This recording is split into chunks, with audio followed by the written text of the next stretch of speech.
রোজার এই বার্তা, রোজার এই মেসেজ, রোজার এই কথা যদি আমরা বুঝতে পারতাম তাহলে আমরা মুত্তাকি হয়ে যেতাম। রোজা আমাদেরকে তাকওয়া শেখায় কিভাবে দেখেন। তাকওয়া মানেই হলো ওই যে বললাম আল্লাহর ভয়, আল্লাহর আদেশগুলো মানা, আল্লাহর নিষেধ থেকে বেঁচে থাকা। যেমন আল্লাহ দেখছেন, তো রোজার মাসে রোজা রেখে আমরা আল্লাহ দেখছেন এই ভয়ে আমরা পানাহার করি না। রোজার শিক্ষা নিয়ে আমি সকল হারাম কাজ করার সময় এরকম মনে থাকবে যে কেউ না দেখলেও আমার আল্লাহ ঠিকই দেখতেছে, অতএব আল্লাহর ভয়, আল্লাহ নিষেধ করেছেন এই কাজটা আমি করব না। এটাই হলো রোজার শিক্ষা। ভাইরা আমার, রোজার এই শিক্ষা যদি আমরা গ্রহণ করতে পারি, আমরা যদি মুত্তাকি হইতে পারি, তাহলে রোজা সার্থক। আর যদি সেটা না পারি তাহলে এই রোজা সার্থক না।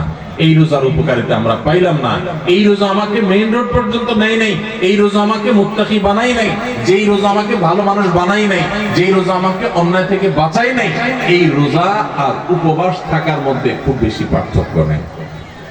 আমার কথা, আমাদের প্রিয় নবী সাল্লাল্লাহু আলাইহি সাল্লামের কথা, তিনি বলেছেন মান লাম ইয়াদা কাওলাজ যুরি ওয়াল আমালি বি ফালাইসা লিল্লাহি হাজা আন ইয়াদা তাআমাহু ওয়া শারাবাহু। যে ব্যক্তি রোজা রেখে মিথ্যা কথা ছাড়লো না, মিথ্যা কাজ ছাড়লো না, দুই নম্বরই ছাড়লো না, চিটারি বাটপারি ছাড়লো না, এই ব্যক্তি উপোস থাকায় আল্লাহর কোনো ঠেকা পড়ে নাই। তার মানে তার রোজা থাকা উপোস থাকার মতো। এই জন্য ভাইরা, রোজা রেখে সমস্ত অন্যায়